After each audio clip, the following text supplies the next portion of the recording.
Everyone, welcome to our live online classes. This is Praveen here. तो आज के newspaper पे मैं ये न्यूज़ देख रही थी, अध्यापक पात्रता परीक्षा जो है 4 जुलाई से आज से करें आवेदन। एक्चुअल जो नोटिफिकेशन एचपी बोर्ड ने पहले निकाला था अपनी ऑफिशियल वेबसाइट पे, उस पे जो है वो 24 मई से जो है कंटिन्यू करा था इन्होंने ऑनलाइन एप्लीकेशंस का शेड्यूल। लेकिन अभी तक अगर आप चेक करोगे अभी तो पोर्टल जो है इनका खुला नहीं है। बट प्रॉबेबिलिटी है कि आज दिन में या फिर शाम तक या कल से जो है इनका पोर्टल ओपन हो जाए। तो मीन्स आपकी ऑनलाइन फॉर्म भरना शुरू हो गए हैं, जो कि आप ऑफिशियल साइट इनकी जो है, जो कि है आपकी hpbos.co.in, या फिर आप डायरेक्टली HP बोस टाइप करके इनके ऑफिशियल वेबसाइट पे जाके अपना फॉर्म फिल कर सकते हैं। तो HP टेट के लिए बेसिकली यहाँ पे जो टेट के लिए इन्होंने कहा है कि कब से होगा टेट, कब होगा, क्या क्राइटेरिया रहेगा और कौन कौन से सब्जेक्ट के लिए कब कब टेट है, वो सारी चीज़ें डिस्कस करने वाले हैं। तो वैसे तो अगर अकॉर्डिंग टू न्यूज़पेपर देखें तो आज से जो है वो आवेदन करना शुरू है, मतलब फॉर्म भरना शुरू है। और 4 जुलाई से आपके जो है वो एग्ज़ाम शुरू हो जाते हैं। जैसे अलग अलग जो फील्ड्स हैं, जैसे आर्ट्स मेडिकल वालों का अलग अलग जो है वो शेड्यूल है इनका। तो यहाँ पे डेट शीट भी कुछ दे के रखी हुई है, लेकिन हो सकता है इन फ्यूचर ये रीशेड्यूल हो जाए, क्योंकि कोविड के चलते बहुत सारी चीज़ें बदल रही हैं, बहुत सारी चीज़ें, बहुत सारे एग्ज़ाम की डेट्स बदल रही हैं। तो हो सकता है टेट की डेट भी जो है वो चेंज हो जाए, लेकिन आपने इसी डेट को माइंड में लेके चलना और प्रिपरेशन अपनी कंटिन्यू करनी है। यहाँ पे देख रखा है 24 मई से जो है ऑनलाइन आवेदन की प्रक्रिया शुरू होगी, विच मीन्स अभी मैंने जस्ट अभी वीडियो बनाने से पहले पोर्टल चेक करा तो इनका कोई भी अभी ऑनलाइन एप्लीकेशन का पोर्टल ओपन नहीं हुआ है, राइट। और ऑनलाइन फॉर्म भरने के लिए जो है आपकी जो भी रिक्वायरमेंट्स होती हैं वो आप इनकी ऑफिशियल साइट पे व्यू नोटिफिकेशन, या फिर आप फ्री जॉब अलर्ट पे जाके एचपी की नोटिफिकेशन पे जाके वहाँ पे आपको फ्री में पीडीएफ मिलेगा, वहाँ से आप पूरी नोटिफिकेशन इसकी चेक कर सकते हैं, ठीक है। अगर इसकी फ़ीस की बात करें तो जनरल कैटेगरी के लिए ये 800 रुपीज़ होती है, वेयर 500 होती है जैसे ओबीसी है या जो अन्य अनुसूचित जनजाति SC ST वगैरह हैं, उनके लिए फ़ीस जो है 500 रुपीज़ हैं, ठीक है। इसके बाद यहाँ पे मैंने कुछ और चीज़ें ऐड करी हैं जो कि इसी के रिगार्डिंग इन्फॉर्मेशन है कि ये जो HP board of school education ने, HP बोस ने ये जो नोटिफिकेशन अपना दिया है, आप इसमें भी देख सकते हो, इसमें भी डिटेल्ड वही नोटिफिकेशन है कि किस कैटेगरी के लिए फिजिकली हैंडीकैप्ड है कोई, अगर उसके लिए भी 500 रुपीज़ जो है वो फ़ी है, और 800 रुपीज़ है बाकी सामान्य वर्ग के लिए। इसके बाद स्टार्टिंग डेट यहाँ पे दे के रखी हुई है आपकी 24 मई, ठीक है। और लास्ट डे अगर कहीं विद लेट फी तो ये आपकी 13 जून है, ठीक है, नेक्स्ट मंथ की 13 तारीख तक। इसके बाद आपको देखना है कि क्या इसमें एडमिट कार्ड जो है आपको पता है 1 वीक पहले या 3-4 दिन पहले जो है वो डाउनलोड किए जाते हैं, ठीक है। इसके बाद डेट्स दे के रखी हुई हैं कि मेडिकल और आर्ट्स वालों का कब है शेड्यूल, और कब जो है आप अगर नॉन मेडिकल या लैंग्वेज टीचर के लिए टैट दे रहे हैं तो उनका जो है 10 जुलाई को है, और यहाँ पे 11 जुलाई को जो है वो आर्ट्स वालों का और मेडिकल वालों का टैट रहता है। इवनिंग मॉर्निंग सेशन जो है वो भी आगे डिस्कस कर लेंगे। इसके बाद थोड़ी सी हम पैटर्न के बारे में बात करेंगे, क्या पैटर्न रहता है। एक्चुअली सिलेबस तो इतना वास्ट इन्होंने एक्सप्लेन करके नहीं दिया होता है, लेकिन थोड़ा सा आइडिया आपको लग जाता है कि पैटर्न क्या फॉलो करता है ये, राइट। तो जो ये HP टैट होता है, सबसे पहले उसमें आपको सबको पता है कि इसमें जो है 150 मार्क्स टोटल रहते हैं और 150 ही क्वेश्चंस होते हैं। क्वेश्चंस का नंबर भी इतना ही होता है, एक क्वेश्चन जो है 1 नंबर के लिए होता है, और no negative marking will be there, क्योंकि अभी तक नेगेटिव मार्किंग का कोई शेड्यूल नहीं आया है इस चीज़ के लिए। और ये जो है 2.5 घंटे का जो है टेस्ट होता है आपका, 2 hour and 30 minutes, और इसमें मल्टीपल चॉइस क्वेश्चंस आपके लिए होते हैं। इसके बाद सबसे पहले यहाँ पे आर्ट्स सेक्शन की बात करें अगर, ठीक है, तो सबसे पहले यहाँ पे जो फर्स्ट सेक्शन सबके लिए, चाहे आर्ट्स का है, मेडिकल का है, नॉन मेडिकल का है, शास्त्री टैट, उर्दू टैट, कोई भी टैट दे रहा है कोई, तो उसमें 30 क्वेश्चन जो है वो साइकोलॉजी के ही रहते हैं। और साइकोलॉजी में क्या होता है आपका, डेवलपमेंट होती है, पेडोगॉगी होती है, टीचिंग लर्निंग प्रोसेस से, और ये बहुत वास्ट है चीज़ें। अगर हम सिंपल टीचिंग लर्निंग प्रोसेस भी देखें तो कितनी सारी थीरीज ही इसमें आ जाती हैं, ठीक है। इसके बाद थोड़ा सा यहाँ देके रखा हुआ है ये कि awareness, general awareness, current affair, Himachal GK है, इंडियन जीके है, वर्ल्ड की जीके, ये हर लेवल के क्वेश्चन जो है पूछ लेते हैं। लेकिन टैट में ये देखने को मिलता है उतना डीप जीके नहीं होता, पर कई बार एक दो क्वेश्चन जो है डीप पूछ लेता है, ठीक है। अगर टीजीटी आर्ट्स की बात करें तो इंग्लिश लिटरेचर, ग्रामर जो है यहाँ पे पूछा जाता है, और सोशल स्टडी। मैंने आर्ट्स के पेपर भी एनालाइज करे तो मैंने देखा कि उसमें जो है वो, अगर आप 6 to 10 की सारी एसएसटी की एनसीईआरटीज पढ़ लेते हैं, डेफिनेटली आपका टेट इजीली क्वालिफाई हो जाएगा, ठीक है। नॉन मेडिकल के लिए मैथमेटिक्स के 30 क्वेश्चन रहते हैं और फिजिक्स केमिस्ट्री के 60 क्वेश्चन रहते हैं, 30 फॉर ईच।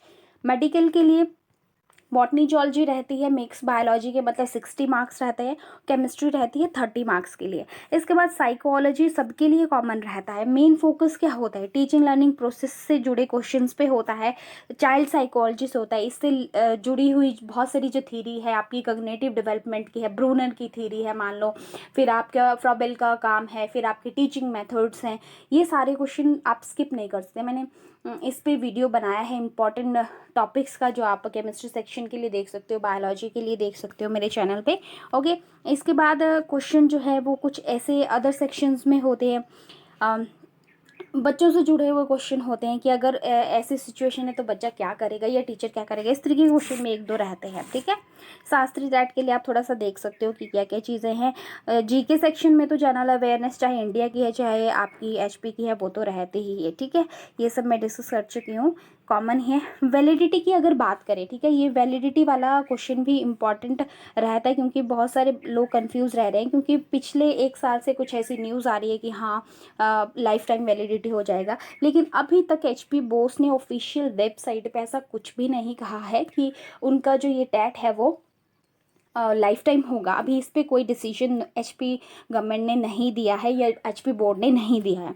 तो ये सिर्फ 7 ईयर्स के लिए वैलिड होता है, ठीक है। जब आपका सर्टिफिकेट डेट होती है, जब सर्टिफिकेट आता है तो वहाँ से लेके 7 ईयर्स तक ये वैलिड होता है, ठीक है, टैट सर्टिफिकेट के।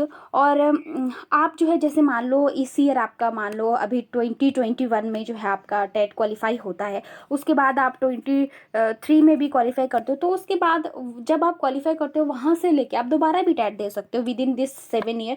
तो ऐसा कुछ नहीं है कि आप 7 साल बाद जाके टैट दोगे, राइट, ये आप पे डिपेंड करता है, ओके। तो इसमें क्या है कि मैक्सिमम एलिजिबिलिटी जो कंडीशंस होते हैं, कौन कौन एलिजिबल हैं इसके लिए, तो एज की बात करें तो कोई एज लिमिट नहीं है, कितना भी बूढ़ा व्यक्ति है वो उसको टेट को दे सकता है। एजुकेशनल क्वालिफिकेशन की अगर बात करें तो यहाँ पे आप देखेंगे आर्ट्स वालों के लिए BA BCom with at least 50% marks, आपके ग्रेजुएशन डिग्री में 50% मार्क्स होने चाहिए। और जो आपने बैचलर ऑफ एजुकेशन कर रखा है, ठीक है, बीएड डिग्री जो आपने कर रखी है उसमें आपके 45% एटलीस्ट मार्क्स इतने होने चाहिए। और रिकॉग्निशन जो है एक वैलिड यूनिवर्सिटी का होना चाहिए। इसके बाद या तो फिर आपने 4 ईयर एलिमेंट्री एजुकेशन जो है बीएलडी जो है ये कर रखा हो, 50% मार्क्स उसमें आपके होने चाहिए, ठीक है। या फिर सीनियर सेकेंडरी विद एटलीस्ट जो है आपने 50% मार्क्स एंड 4 ईयर बीएडी का कोर्स है ये कर रखा हो, ये ठीक है। ये सारी qualification BA BCom bachelor of education या स्पेशल एजुकेशन में आपने 50% मार्क्स में ये डिप्लोमा या एजुकेशन का ये जो क्राइटेरिया ये फॉलो करना है आपको, ये अपनी परसेंटेज देख लें। इसके बाद मेडिकल नॉन मेडिकल की अगर बात करें, ठीक है, यहाँ पे पहले नॉन मेडिकल की बात है, तो BSc non medical with at least 50% marks, ठीक है, और ये आपका बीएड होना चाहिए।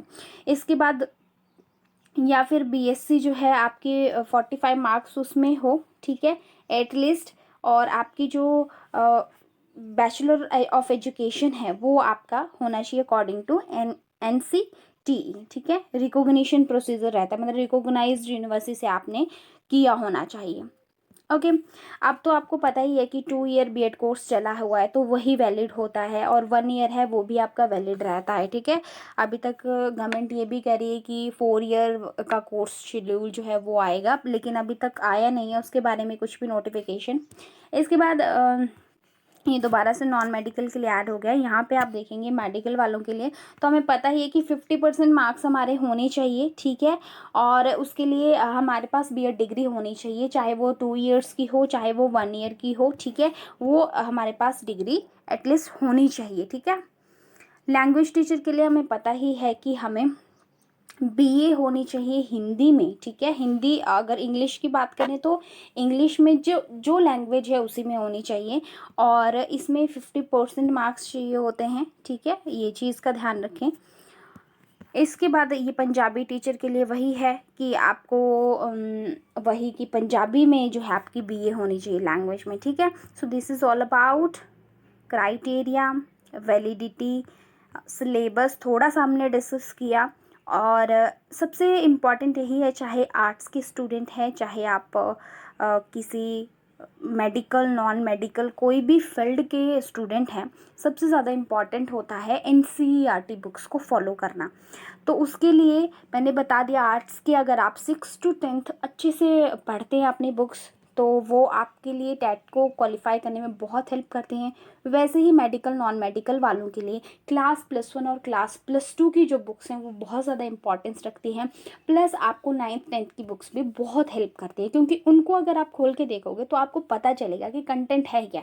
चाहे बायोलॉजी की बात करें तो बायोलॉजी पे भी क्लास 9 की वीडियोज़ देखना जाके आप लोग, मैंने चैनल पर भी एनसीईआरटीज़ का एक लिस्ट बनाया हुआ है, उसमें बुक की जो एक्सप्लेनेशन है उसमें आप देखेंगे कि नहीं, जो पूछा गया है वो वहाँ से भी है। मतलब जो हमारे बेसिक्स होते हैं वो 9th और 10th से क्लियर होते हैं। अगर आपके बेसिक्स क्लियर नहीं है तो 9th 10th को ज़रूर फॉलो करें। और केमिस्ट्री के लिए, जैसे हमें पता है बायोलॉजी और केमिस्ट्री के लिए हमारे चैनल पे वीडियोस अपलोड होती हैं, तो कंटिन्यू रहेंगी। जैसे ही टेट तक जो है वो कंटिन्यू रहेंगी। बीच बीच में कभी हो जाता है कि वीडियो नहीं आती, अदरवाइज़ डेली मेरी कोशिश रहती है कि वीडियो चैनल पर आए, ताकि मैं आपको कंटेंट दे सकूं। और अब मैं कोशिश करूंगी, क्योंकि अगर जैसे ही टेट के फॉर्म भरना शुरू हो जाते हैं उसके बाद मैं कोशिश करूंगी कि आपको एमसीक्यूज टेस्ट सीरीज प्रोवाइड करूं, ताकि आपका प्रैक्टिस भी हो सके। क्योंकि हम बहुत सारी वीडियोस कर चुके हैं, मुझे लगता है बायोलॉजी के लिए इनफ है फॉर टेट जितना भी हमने किया है। साथ में हमने टॉप 100 एनसीईआरटी के क्वेश्चन कंटिन्यू करने हैं, क्योंकि वो जो है अभी तक कंप्लीट नहीं हुए हैं सारे chapter, half of portion approximate हमने किया है। तो वो मुझे लगता है कि अगर पूरे एनसीईआरटी पढ़नी है तो क्वेश्चंस आपको वहाँ से करने पड़ेंगे। Okay, so this is all about for this video. Thank you so much for watching, और अपनी तैयारी करते रहिए। कोविड का टाइम है, बाहर नहीं जा सकते, आपके पास सिर्फ ऑनलाइन एक माध्यम है जिससे आप पढ़ सकते हैं। तो जो भी आपको चैनल, जो भी आप फॉलो करते हैं यूट्यूब पे या कहीं और से, या आपने कोर्स बाय करा है, आप उसको अच्छे से करिए। जहाँ से भी आप पढ़ते हैं, जो भी आपका सोर्स है, चाहे आप बुक्स से सेल्फ स्टडी करते हैं तब भी आप उसको अच्छे से करिए और कॉन्सेंट्रेशन से करिए। डेफिनेटली आप अपना गोल अचीव कर लेंगे। Thank you so much for watching, bye bye. आप हमारे चैनल को सब्सक्राइब कर सकते हैं और देख सकते हैं बहुत सारी डिफरेंट प्लेलिस्ट में डिफरेंट वीडियोस। जैसे कि मैं आपको यहाँ बता दूं कि हमने टॉप 100 एनसीईआरटी क्वेश्चन की सीरीज़ जो है, जिसमें क्लास वाइज, ये क्लास +2 के लिए सीरीज़ सेपरेट है, जिसमें हम बहुत सारे चैप्टर्स कर चुके हैं और अपकमिंग डेज में नेक्स्ट चैप्टर भी कंप्लीट कर लेंगे। इसके बाद एक सीरीज़ यहाँ पे इंपॉर्टेंट आपको मिलती है, जो है target HP TET biology section के लिए। इसमें जो है बायोलॉजी रिलेटेड जितने भी according to HP TET question जो है वो डाले गए हैं, वो क्लास +1 क्लास +2 के अकॉर्डिंग और प्रीवियस ईयर क्वेश्चन के अकॉर्डिंग है। एक रीसेंट हमने सीरीज शुरू की है, that is target HP TET chemistry section, और इसमें भी इंपॉर्टेंट केमिस्ट्री के बेसिक्स जो है वो रहते हैं।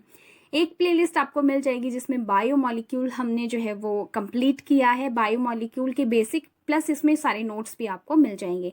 ये जो प्लेलिस्ट है इसमें एचपी टेट से रिलेटेड जो नोटिफिकेशन वगैरह होता है उसको हम जो है अपलोड करते हैं। इसके बाद जो है बायो बूस्टर सीरीज आपको मिल जाएगी वेरी इंपॉर्टेंट टॉपिक्स के लिए, जिसमें आपको कुछ टॉपिक्स की ट्रिक्स और हैक्स में मिलेंगे। इसके बाद बायोलॉजिकल क्लासिफिकेशन को हम कंप्लीट कर चुके हैं, सारे इंपॉर्टेंट क्वेश्चन विद नोट्स आपको इसमें मिल जाएंगे। क्लास +1 की टॉप 100 एनसीईआरटी की सीरीज आपको मिल जाएगी, जिसमें जो है हम काफ़ी ज़्यादा चैप्टर कंप्लीट कर चुके हैं क्लास +1 से भी। किंगडम एनिमेलिया के लिए सेपरेट एक वीडियो जो है वो प्लेलिस्ट आपको मिल जाएगा, जिसमें हमने कोर डेटा की क्लासेस को अभी डिस्कस नहीं किया है, रेस्ट हमने सारे के सारे फाइलम्स, उनसे रिलेटेड क्वेश्चन जो है डिस्कस कर लिए हैं। इसके बाद एचपी टेट की प्रीवियस ईयर क्वेश्चन की सीरीज है, क्लास 9 की बायोलॉजी है, ठीक है। और इसके बाद आप देख सकते हैं कि इसमें आपको जो है इसके बाद आप देख सकते हैं क्लास +2 की रिप्रोडक्शन इन ऑर्गेनिज्म की जो है वीडियोस आपको मिल जाएंगी। 10th क्लास के CBSE NCERT की जो है वीडियोस आपको मिल जाएंगी, और ह्यूमन फिजियोलॉजी सेक्शन जो है वो क्लास +1 का डिटेल्स इसमें आपको मिल जाएंगी, जो कि बहुत इंपॉर्टेंट रहता है। So these are very very important play for you. You can go through the channel and watch the different videos. They may be helpful for your examination. Thank you so much for watching. Bye.